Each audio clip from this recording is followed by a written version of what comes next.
the morning I met his mother. I already suspected that nothing in my life would ever make sense again.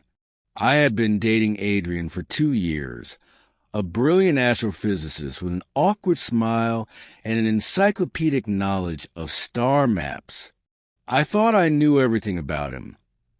The way he memorized constellations, how he liked his coffee black, and that he hated surprise parties with the intensity of a supernova. But apparently, I had been only skimming the surface. Adrian had been unusually evasive all week. Calls were missed. Texts went unanswered in his apartment, normally cluttered with star charts and half-built telescopes, was strangely immaculate. When I arrived at his apartment on Friday evening, he opened the door looking pale, his hair sticking up in chaotic tufts as though he'd been pulling out in frustration. "Can you come with me?" he asked, voice tight. "Where?" I asked, suspicion tingling in the back of my mind. Somewhere unusual. That was the understatement of the millennium. We drove in silence, the city lights streaking past a windshield as he took roads I had never known existed. Eventually, we pulled up to a nondescript warehouse on the outskirts of town. The building hummed softly, a low vibration that resonated through the soles of my shoes. Inside, there was no graffiti, no dusty crates, just a shimmering, almost liquid doorway of light at the center of the empty room. Adrian held my hand, and the warmth of it was the only tether I had to reality. I've never told anyone this," he said, "but you should meet my mother. She isn't exactly human." I blinked. My brain tried to reboot. I laughed nervously. "You're joking." "I swear I'm not," he said, gripping my hand tighter. "And she doesn't look like anything you've seen. You have to be calm. You have to be respectful." Respectful? For a being that isn't human? My logical brain screamed at me to turn and run, but curiosity and the inexplicable pull I felt toward Adrian kept me rooted. He gestured toward the shimmering doorway. "This is her world. Step carefully." The air inside was wrong in the best possible way. Gravity felt lighter, colors shimmered like oil on water, and everything seemed to hum with an energy I couldn't name. Shapes shifted at the edges of my vision. For a moment, I thought I was seeing multiple versions of Adrian, or maybe they were shadows of me. And then she appeared. Her form was impossible. She was tall, impossibly tall, with limbs that seemed both solid and fluid, as though light itself had taken on shape. Her skin was a deep violet, almost translucent, pulsing faintly with streaks of silver. Her eyes were like twin galaxies, swirling with stars I couldn't name. And when she looked at me, I felt as though every secret I'd ever kept was being gently catalogued. "Adrian," she said, her voice echoing in my mind as much as in the room. "You brought her." He nodded nervously. "Mother, this is—" "Human," she interrupted, her tone curious, almost musical. "I know. I have studied your kind. You are fragile, yet persistent. An interesting combination." I wanted to speak, to tell her I was, something. I wasn't sure what I was anymore. But words failed me, and she seemed to notice. "You are frightened," she said. "It is expected." "Yes," I admitted finally. She raised a hand, and the air shimmered. Images appeared, projected like holograms. Adrian as a child, but not in any school I recognized. Planets circling in formations that didn't exist in any star charts I'd studied. Beings with shapes that defied physics.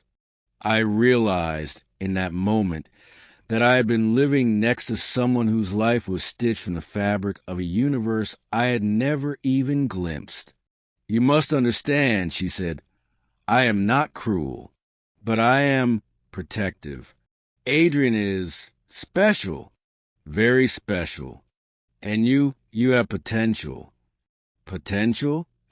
I asked, my voice trembling. "Yes, you have a connection to the energies of this realm that even humans cannot fully comprehend. I have been waiting for someone like you." I swallowed hard. My mind raced. I wanted to ask so many questions, but one simple truth stood at the center of my fear. Adrian had not been lying. His mother was alien, and she wasn't just visiting. She lived in a space that overlapped with our own in ways I couldn't begin to understand.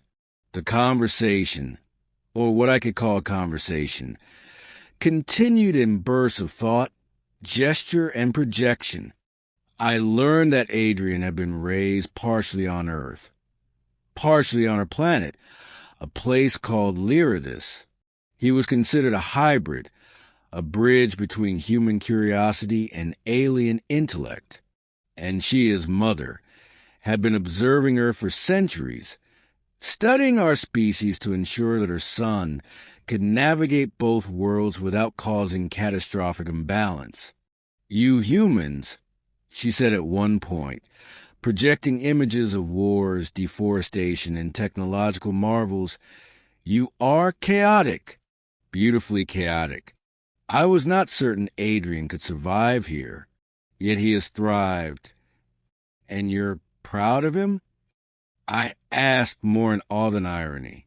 "Of course," she replied, though the words sounded alien, as though it were being redefined in real time. "But pride is irrelevant. Survival, adaptation, love, these are all variables. You are curious about love." I laughed bitterly and nervously. "I guess so."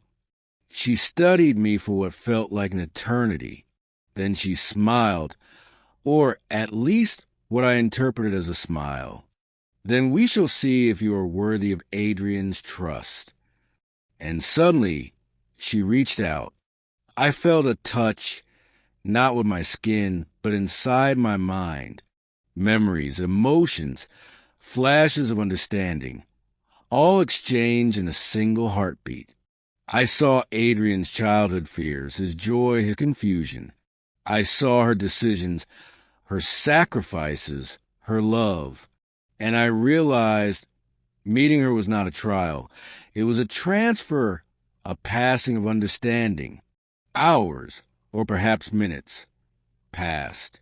Time had no real meaning in this space. When I finally emerged, I was back in the warehouse, hand in Adrian's, heart pounding like a supernova in slow motion. "She's intense," I said. Adrian laughed, the sound shaky but genuine. "Yeah, you have no idea." "I think I get it," I said slowly. "You and her, you're connected in ways I can't even process. And now I guess I am too." He looked at me with a half smile he always reserved for moments that were both terrifying and wondrous. "More than you know." And in that moment, for the first time in my life, I realized that the universe was bigger than I could ever imagine, and that love, in its strangest forms, could span galaxies, species, and dimensions I had never even dreamed of. Over the next few weeks, life returned to a semblance of normal, but nothing truly felt normal again. Adrian introduced me to parts of the universe I had never seen. Floating gardens of bioluminescent plants that defied gravity, cities built from living crystal, and creatures that communicated in light rather than sound. I began to understand what his mother had meant by connection energies. My presence seemed to stabilize strange anomalies around us, almost as if the universe itself approved. And yet, There were moments of terror, moments when I caught glimpses of how fragile we were. Humans clinging to their predictable rules, our minds unprepared for the vast complexity of what existed. I had to remind myself constantly that I was not alone. Adrian was there, grounding me, guiding me, and somehow inexplicably loving me. Then one night, as we floated above a city that shimmered with violet light, Adrian's mother appeared again. She didn't speak, not with words anyway. She simply watched us. And I understood something profound. She had judged me, observed me, and in her alien way, accepted me. You are hers, she projected into my mind. And she is yours. Chaos, unpredictability, love, you belong to each other. And for the first time, nothing needed to make sense. It was enough that it simply was. Months passed. Adrian and I navigated our hybrid existence, balancing earthly routines with the astonishing demands of interstellar life. I learned to speak in glimpses, to read intentions through color and vibration, to trust the currents of the universe in ways I never thought possible. His mother remained a distant presence, occasionally appearing to test, to guide, or simply to observe. I learned to respect her not out of fear, but out of awe for the love she had for her son, and the subtle, almost imperceptible ways she had shaped the universe around us. And every time I looked at Adrian, I felt the ripple of that first encounter, the shock, the fear, the wonder, and I realized that love was not about understanding every detail.